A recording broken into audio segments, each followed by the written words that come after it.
অষ্টম শ্রেণী থেকে দশম শ্রেণীর বালিকাদের মালা গেঁথে দৌড় প্রতিযোগিতা শুরু হয়েছে। শিক্ষার্থীরা মালা গাঁথবে, এখানে গীত দেবে এবং তারপরে সেটি তারা নিয়ে যাবে।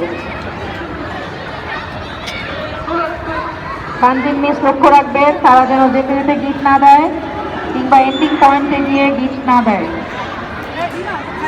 মালা গেছে গীত দেয়া যাবা, গীত দেয়া সবাই এখানে গীত দেবে, কিন্তু একটু এখানে দিতে হবে।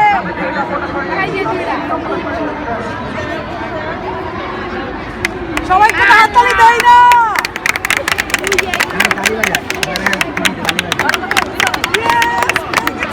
লাগবে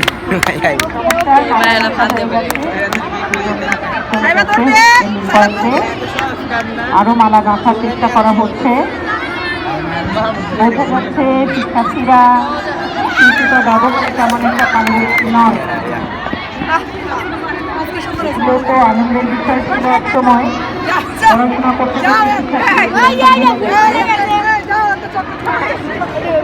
আমি মায়েদের অনুরোধ করবো যাতে শিক্ষার্থীদের এই বিষয়গুলো